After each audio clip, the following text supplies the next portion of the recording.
ជំរាបសួរបងប្អូនទាំងគ្នាសុខសប្បាយចិត្តអត់ចា៎ថ្ងៃនេះគឺជួបជាមួយនឹងអ្នកគ្រូពីដើមទៅដែរចា៎ថ្ងៃនេះគឺអ្នកគ្រូមានមេរៀនមួយយើងបញ្ចេញរំលែកចា៎ដែលមេរៀនយើងថ្ងៃហ្នឹងគឺនិយាយអំពីតើស្ត្រីមានផ្ទៃពោះ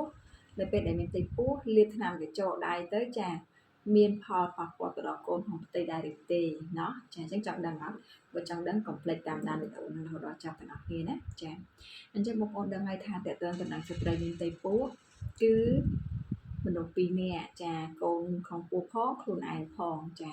អញ្ចឹងហើយការមើលថែរក្សាសុខភាពគឺសំខាន់មែនតើមិនមែនយើងគិតតែខ្លួនឯងទេយើងត្រូវគិតដល់កូនของផ្ទៃផងព្រោះថាពេលដែលយើងអត់ទាន់មានកូនគឺយើងចង់ញ៉ាំអីក៏បានយើងចង់ធ្វើអីក៏បានដែរមែនទេចាតាមចិត្តចង់របស់យើងចង់ធ្វើអីធ្វើនឹងចង់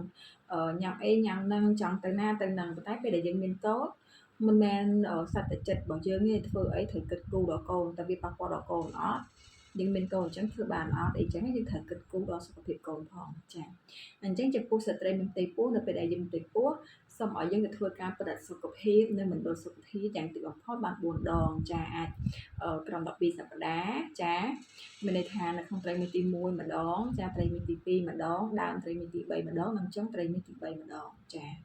នៅពេលដែលយើងបានទៅប្រតិបត្តិសុខភាពយ៉ាងទៀងទាត់ចានេះយើងទៅយ៉ាងបំផុត4ដងតែបើករណីយើងទៅបានកាន់តែច្រើនដងមួយខែទៅម្ដងវាបាន8 9ដងទៀតវាកាន់តែល្អនេះពេលតិចបំផុត4ដងមកគ្នាចាហើយកុំភ្លេចទៅធ្វើការ check echo មកផងដើម្បីដឹងថាកូនយើងនឹងសុខភាពល្អឬក៏អត់គ្រប់លក្ខណៈឬក៏អត់ពវល់ក្បាលឬក៏អត់ស្រីឬក៏ប្រុសចាមានបញ្ហាសុខពាំងអត់អីអត់អីចឹងណាគ្រប់លក្ខណៈឬក៏មានបញ្ហាអីណាមួយឬក៏អត់យើងដឹងអំពីសុខភាពរបស់កូនហ្នឹងសំខាន់ជាងភេទណាចាមិនមែនតែអេកូដើម្បីតែដឹងតែភេទទេណាចាព្រោះភេទស្រីប្រុសគឺកូនយើងដូចតែគ្នាទេចាតែអ្វីដែលសំខាន់គឺសុខភាពហ្នឹងហើយអញ្ចឹងកុំភ្លេចតាមដានទាំងអស់គ្នាចាហើយត្រូវញ៉ាំថ្នាំជាតិដែក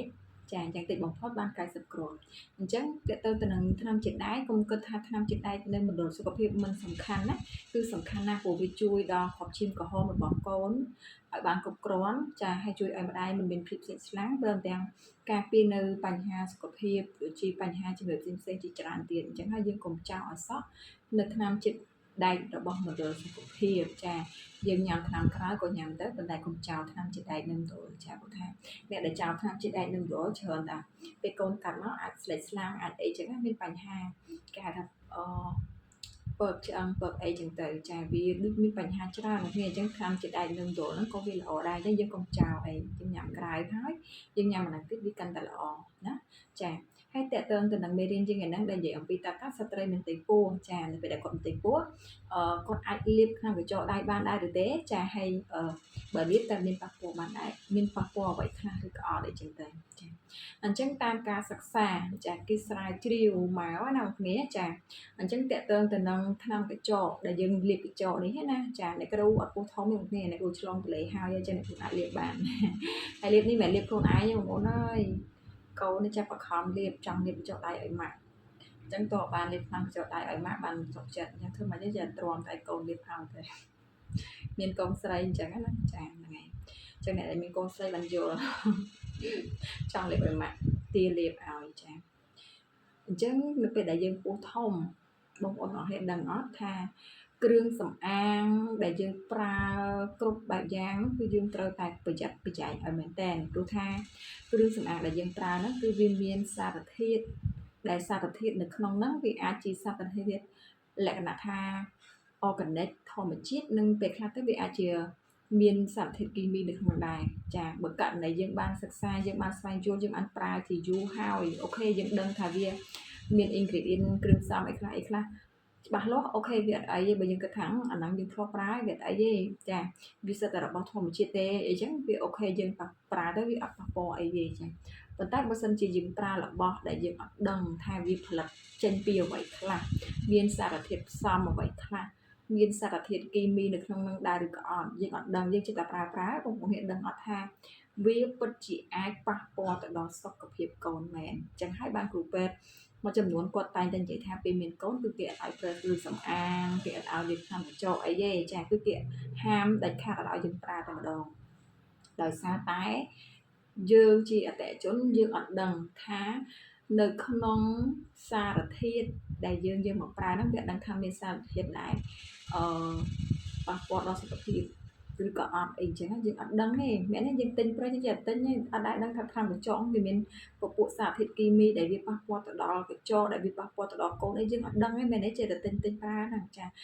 គ្រឿង make up គ្រឿងអីក៏ដោយយើងដែរដឹងគ្រប់ទាំងអស់អត់យើងមិនដឹងទេអញ្ចឹងហើយបានតែគាត់ប្រាប់ថាមិនឲ្យប្រើដោយសារអីយើងមិនអាចដឹងទាំងអស់បានទេព្រោះណាថាអ្នកខ្លះក៏មានអ្នកខ្លះដឹងអ្នកខ្លះក៏អត់ដឹងតែភាគច្រើនគឺអត់ដឹងទាំងអស់ទេ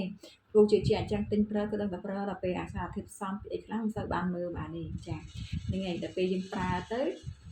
បើចៃដន្យចាំមកល្អទៅអូខេវាអត់ប៉ះពាល់ដល់កូនយើងដឹងអ្នកដែលដឹងអ្នកដែលអីគាត់ប្រើគាត់ដឹងថារបស់គាត់មិនប៉ះពាល់អីទេណាប្រើទៅអូខេបើវាអត់ល្អវាអូខេចាស់កូននឹងវាអត់មានបញ្ហាតែ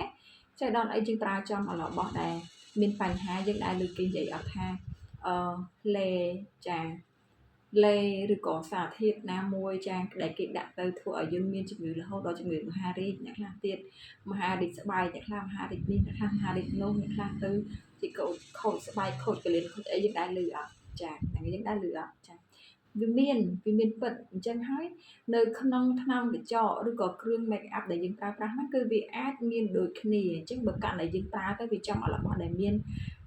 សារធាតុគីមីទាំងអស់ហ្នឹងគឺវាពិតជាអាចធ្វើប៉ះពាល់ទៅដល់សុខភាពកូនមែនអញ្ចឹងហើយជារួមបើសិនជាយើងចង់ឲ្យកូនយើងមានសុខភាពល្អមិនមានបញ្ហាផ្នែកសុខភាពយើងគួរតែ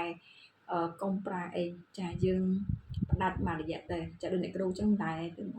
ដែលលេខថ្នាំកញ្ចក់មិនដែរគ្រឿង make up អីមិនដែរសោះហ្មងចង់និយាយអញ្ចឹងគឺអត់ប្រើទេចាអត់ប្រើទេតែមុខហ្នឹងមកលងល្អណាស់ចាហើយបើករណីប្រើយើងប្រើតែរបស់ដែលយើងធ្លាប់ប្រើដែលជាគេហៅថាធម្មជាតិទេអ្នកគ្នាចាឬក៏វាក្រែមតិចអីចឹងតិចតួចទេតិចបំផុតហ្មងពីច្រើនគឺអត់លៀនទេតោះថាយើងមានកម្មវិធីយើងចេញទៅណាទៅណីទៅអូខេដាក់ក្រែមបន្តិចអីចឹងទៅឬក៏លេមុខដែលលេធម្មជាតិដែលយើងប្រើទៅតែបើប្រើជាប្រភេទពួកម្សៅកាត់អីគឺអត់ប្រើទេចាប៉ុន្តែបើមុខអ្នកគ្រូអត់ធ្លាប់ប្រើអូខេគេនៅតែរលោងនៅតែស្អាតធម្មតាអត់មានទៅជាជាប់ជាអីនៅពេលដែលកូនខ្ជិះអីគឺអត់ទេអញ្ចឹងបើករណីយើងច្បាស់ថារបស់យើងវាមិនមានជាតិអត់ទាំងអស់ហ្នឹងយើងអាចប្រើបានអត់តែយើងច្បាស់ 100% តែបើករណីយើងមិនច្បាស់ទេយើងគួរតែកុំប្រើគឺវាកាន់តែល្អដោយសារតែនៅក្នុងសារធាតុទាំងអស់ហ្នឹងវាអាចនឹងមានសារធាតុមួយចំនួនដែលប៉ះពាល់ទៅដល់សុខភាពកូនយើងពិតមែនដែលអាចធ្វើឲ្យកូនយើងកើតមកមិនគ្រប់លក្ខណៈឬក៏មានបញ្ហាណាមួយនៅក្នុងសុខភាពរបស់គាត់ចាអាចគាត់កើតទៅវាគេហៅថាខ្សោយបញ្ញាមិនគ្រប់លក្ខណៈអីចឹងទៅចាឬក៏មានបញ្ហាសុខភាពណាមួយដែលយើងមើលមិនឃើញចាហ្នឹងហើយចឹងហើយសរុបចុងក្រោយមកវិញចាចំពោះស្ត្រីមានផ្ទៃពោះសួរថាតើការលេបថ្នាំកញ្ចក់នោះពិតជាប៉ះពាល់ទៅដល់កូនមែនដែរឬទេគឺពិតជាប៉ះពាល់មែនចាហ្នឹងហើយបើយើងប្រើចំរបស់ដែលគេមានដាក់សារធាតុគីមីនៅក្នុងហ្នឹងដែលសារធាតុគីមីនោះវាបំផ្លាញទៅដល់សុខភាពកូនចាអញ្ចឹងវាមិនកូនយើងក៏ប៉ះពាល់ដែរអូខេតែប៉ះពាល់យើងហើយក៏ប៉ះពាល់កូនដូចគ្នាចាយើងត្រូវចាំអញ្ចឹងចាហើយសួរថាប៉ះពាល់អីខ្លះគឺប៉ះពាល់ទៅដល់សុខភាពកូនអាចធ្វើឲ្យកូនហ្នឹងលូតលាស់មិនគ្រប់លក្ខណៈចាខ្វះអវយវៈណាមួយឬក៏ខ្សោយបញ្ញាឬក៏កើតមកអាចនឹង